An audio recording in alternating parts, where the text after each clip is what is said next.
ఢిల్లీ నుంచి ముంబై వరకు ఎక్కడ చూసినా కూడా పిఓపి గణపతి విగ్రహాలే వాడుతున్నారు. అవి పర్యావరణానికి ఎంత హాని కలిగిస్తాయో అందరికీ తెలుసు. కానీ ఇవి పేపర్ గుజ్జుతో తయారు చేసిన గణపతి విగ్రహాలు. వీటిల్లో ఎలాంటి రాసాయనిక పదార్థాలు లేవు.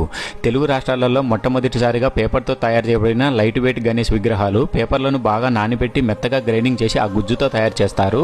ఇక్కడ ప్రత్యేకమైన డిజైన్లు గల గణేశుని విగ్రహాలు ఉంటాయి. రామసేతువు రాళ్ళ గణేశుడు, ప్రతి రాయిపై రామనామం ఉంటుంది.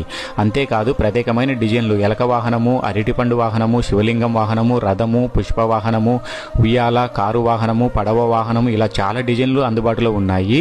ఇందులో ఏ ఒక్క విగ్రహము పర్యావరణానికి ఆటంకం కలిగించవు. నీటిలో పడగానే అర్ధగంటలో కరిగిపోయి చేపలకు ఆహారంగా మారిపోతుంది. చాలా లైట్ వెయిట్ బరువు ఉంటుంది కాబట్టి వీటిని ఎత్తడానికి ఎలాంటి క్రేన్ సహాయం లేకుండా 3 మనుషులు మాత్రమే ఎత్తగలిగే బరువులో ఉంటుంది. అలాగే ప్రతి విగ్రహానికి అదనంగా అమర్చిన లంకె బిందెలు, వజ్రాల బిందెలు వంటి వాటిని వేలం వేయడం వలన గణేష్ మండపాలకి ఖర్చులకు వస్తుంది. పూర్తి డీటెయిల్స్ కోసం వాళ్ళ నెంబర్ పైన ఉంది, కాల్ చేయండి. అడ్రస్ కడప జిల్లా ప్రొద్దుటూరులో మండి బజార్ వీధి శ్రీ షాపింగ్ కాంప్లెక్స్ లో పేపర్ మాన్యువల్ గణేష్ విగ్రహాలు దొరుకుతాయి. పర్యావరణాన్ని కాపాడడం మీ చేతిలోనే ఉంది. జై గణేష.